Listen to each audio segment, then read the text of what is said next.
so much po, aming tech team. So earlier, sinimulan na po natin ang ating pag-appreciate sa ating mga mothers. So, sino po yung first batch dahil sobrang luwag po ng ating harapan? So, I think we'll start with... So, simulan po natin sa pinaka-bata, sa pinaka-makulay na babae na ina sa harapan. So, inaanyayahan po namin si Brother Kevin para to give a message to his wife on behalf of Zia Marie dahil hindi pa po nakakapagsalita si Zia. So, again, we are inviting Kuya Kevin.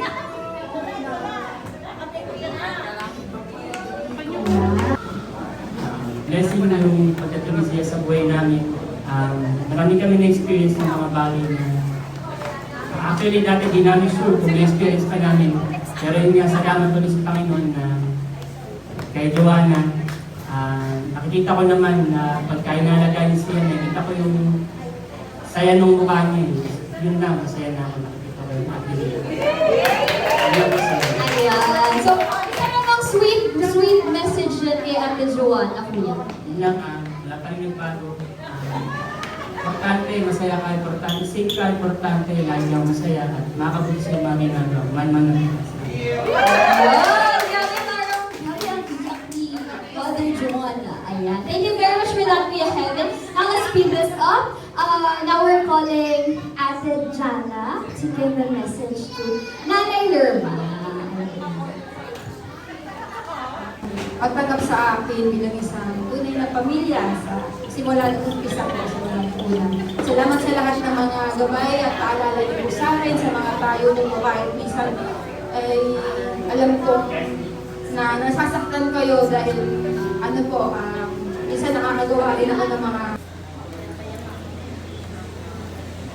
So, pakinggan niyo pong mabuti dahil may exam po tayo. Kasi kung ano ako, yung dahil sa mom ko. Yung kanina kasi, si mami kasi bigyan ko lang kayo ng hindi siya yung nanay na, kunwari gusto niya ako maging kunwari, dapat anak ka, ganito ka, dapat gano'n. Hindi gano'n si mami. Wala akong maalala na pinagsabihan niya ako ng malala, paulit-ulit. She always lead by example. Parang gano'n. Like, never niya sa akin sinabi, anak, dapat ganito ka, dapat gano'n, hindi. Talagang by example. So, salamat kasi kung hindi ikaw, sigurado na paniwala ka. And salamat sa patience, pagsagot sa akin dito. And everyone knows how selfless she is. As in, lagi niyang inuhuli sarili niya. So, yeah, thank you, Mami. Sana hindi ka sumuko. And let's roll a lot more na.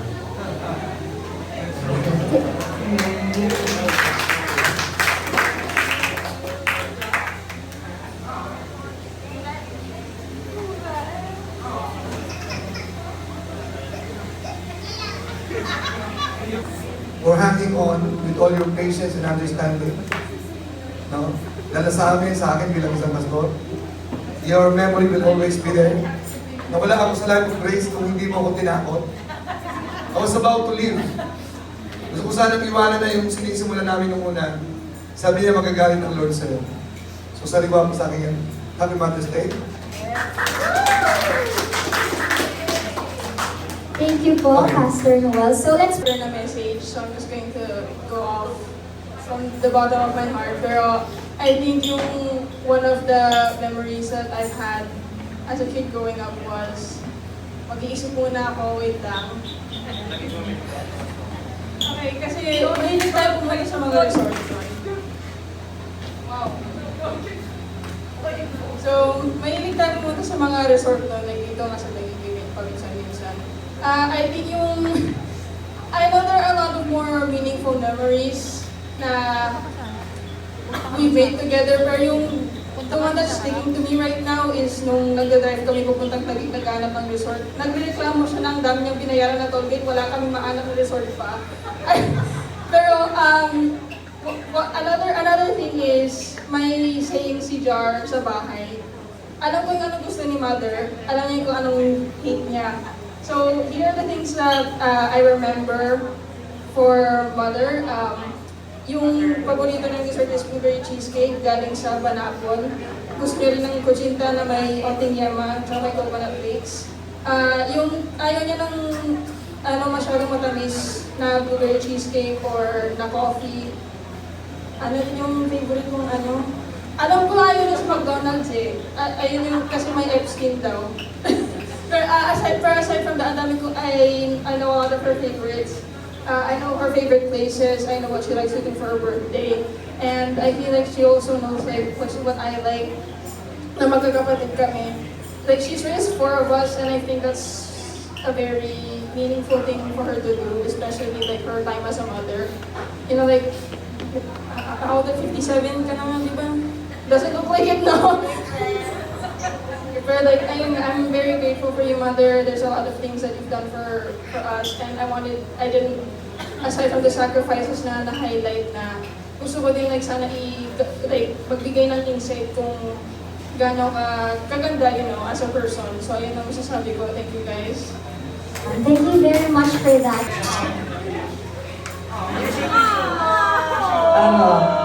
Happy Mother's Day sa lahat ng mother na nandito. And first time ko magsasalita ng ganito sa harap ng mga and mag-share ng kahit ano. And Happy Mother's Day sa inyong lahat na nandito kasi hindi kayo parang isang tita or lola or ano lang sa akin. Like, naging nanay kayo sa akin lahat. Ganun. And sa lola ko naman,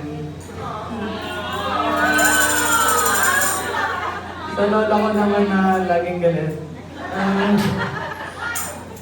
Pagising pa lang, nagpapasalamat na ako kasi nandiyan siya. Pagising ko, nagsasabi agad siya ng kumain ka na, ganun.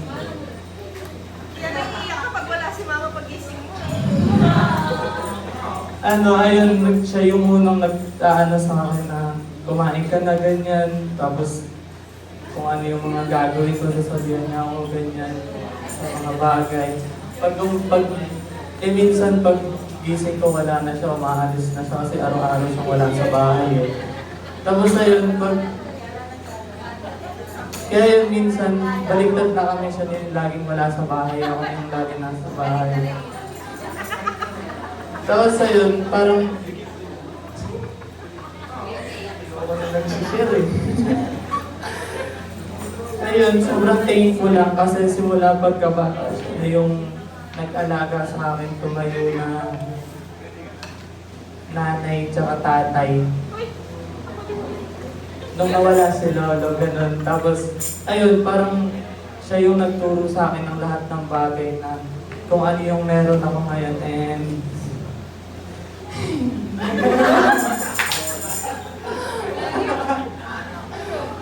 ayun, kasi makulit akong bata lahat ginagawa ko eh.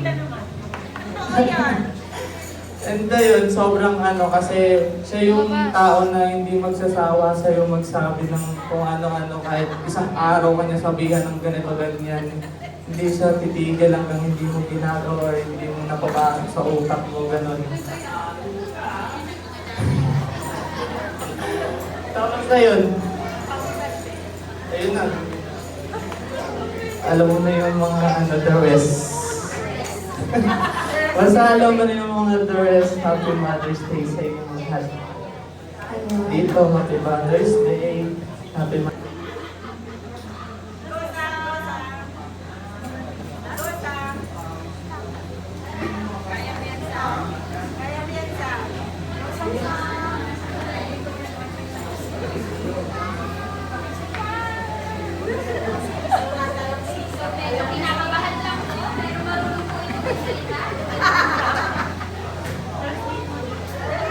Translate ko na lang. Happy Mother's Day, Mama. Thank you sa pag-aalaga sa akin. Tuwing may sakit ako. Love you. Ayun mo.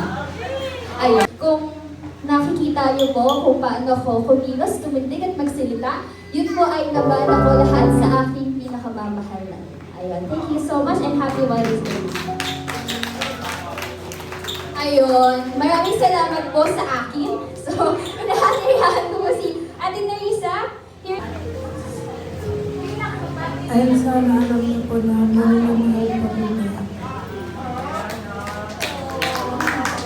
Okay, giving gift. Kiss. Thank you very much, JM. Now, nandito na po ang daughter ni Tita Alex. So, si Tash. Tash. Mother's Day, Ma. I love you.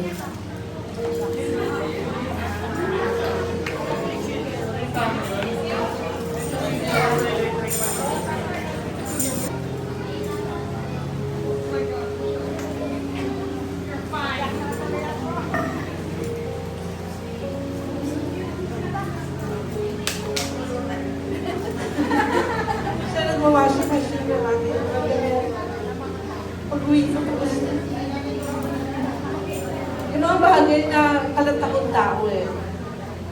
Yung pinahanap ko, andun. Kaya sabi ko sa kanya, what is my life? Nothing.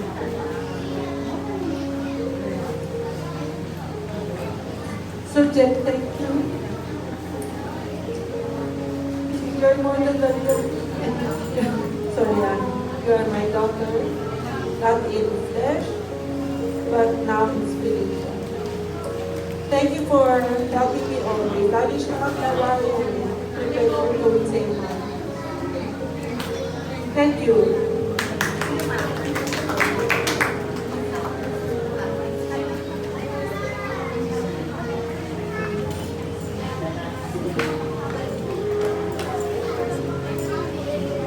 Ano kita na-appreciate na hindi ko na-feel na wala ka man si Papa sa buhay natin. Wala ka man naging katuwang when I was growing up. I never felt na may kulang sa akin. Hindi ko kailanman inano na parang kawawa ako, kawawa tayo dahil wala si Papa. So, grateful ako, Mama, na naging strong ka para sa akin.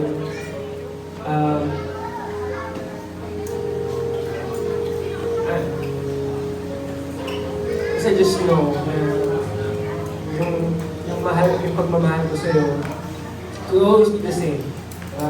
Ibang stage man ako ngayon sa buhay ko, may sarili na akong pamilya. All the more, I appreciate everything that you have done for me. Na it requires so much sacrifice, so much effort. So, I love you, Mama. I love you. So, Mama, may prepare lang akong kanta sa'yo. Brother, pwede mo bang play?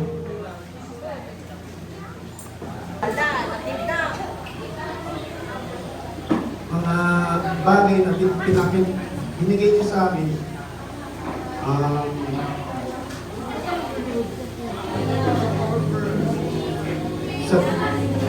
salamat kasi paano ko mangarap na asamin yung mga bagay na gusto kong gawin para lang masuklihan yung mga paghihirap niyo sa amin. Hindi pa namin napapakita sa iyo palagi kung gaano nga namin kamahal.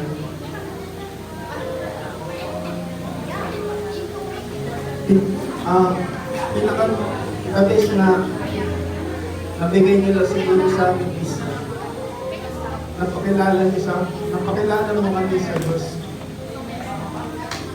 Kaya kasi po nagiging naunawaan namin yung kaya sa kondisyon mo kung bakit ka masyadong irritable, masyadong magagalitin. Minsan nakakasawa sa bilang may sakit.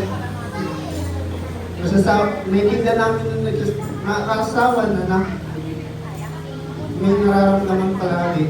Kaya hindi natin naiintindihan namin yung way mo na parang gusto mong mawala, gusto mo nang matapos lahat. Sana, wag mo na, sana hindi na namin marinig sa iyo, ma. Kasi, di namin alam yung buhay namin kapag walang mother na magagabay sa amin sa susunod na araw, sa mga, kasi paano kami mangarap is para lang sa kabutihan. Yun na lang yung, wala na akong inaasam sa sarili ko. Wala na akong pangarap na mas para sa akin. Kundi yung pangarap na masuklihan lang namin yung mga paghihirap na sa amin. Mga pagmamahal, may nanay na sa amin. Paano kami pinalaki? Paano kami binigyan ng disiplina sa araw-araw na mag-aasama tayo. Salamat sa lahat. Salamat. Happy Mother's Day. Para sa akin, ikaw lang buhay na meron ako. Mabuhay ko pa ako na Sa mga binigyan mo sa akin, sorry. Sa wala ko ang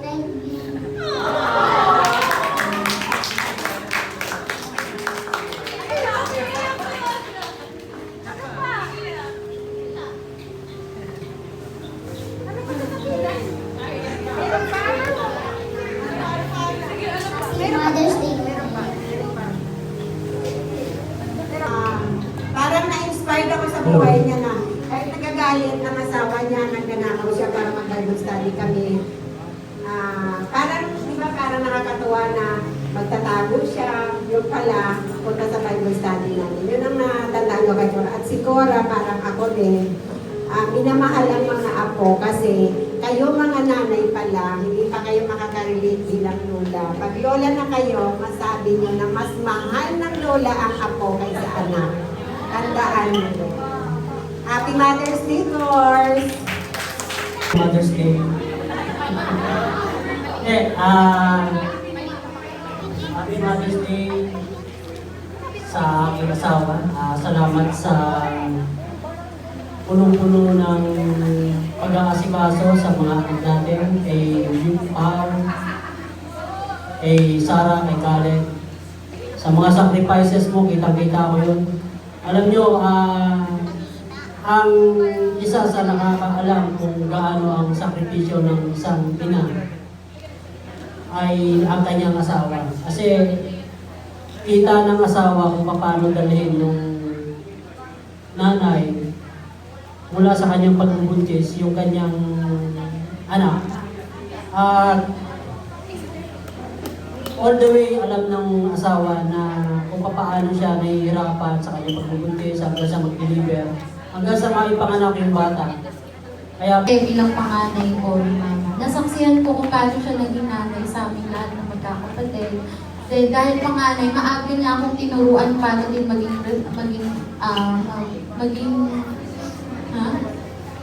maging responsible na ate. Tapos, dati akala ko nung bata ako, parang, syempre dahil panganay, maaga niya akong tinuruan magluto, maglinis. Tapos parang feeling ko dati, parang sabi ko, baka hindi ako mahal ng mama ko kasi parang hindi ko ma-feel na maglaro, yung mga parang gano'n yung nasa mindset ko. Pero, ngayon ko siya naintindihan na kaya pala niya ako inalaw matuto ng mga gawaing bahay. Lumaki akong naging madiskarte kagaya niya. Na natuto akong tumayo simula nung nakapag-asawa ko na-appreciate ko yung lahat ng tinuro niyo sa akin nung bata ko. At least, marunong ako magluto, maglinis. Kasi bata pa lang ako, tinuruan na ako ng mama ko. So, tapos, ako nga na naranasan ko mag-alaga ng isang bata lang. Paano pa siya na 6 kami. Tapos ako naranasan kong maoperahan lang na appendicitis. Tapos ilan kaming pinanganak niya, tapos na-CS din siya. Parang sabi ko, lahat yung kinaya ng mama ko. Tapos nakita ko kung gano'n siya ka-strong sa lahat ng hirap ginawa sa buhay namin. kung gaano niya hinandle lahat, yung paano maging isang mabuting ina, maging malakas. Pinakita niya sa amin yun lahat. And thank you, Ma, kasi nasaksihan ko lahat yun. Lahat ng mga sacrifices mo sa aming magkakapatid. Kahit na matitigas ang ulo namin, na-handle mo kaming lahat. Ayun, I love you, Ma.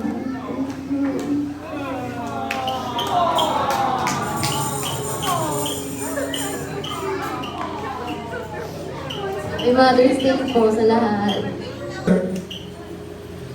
Can take the place of everyone.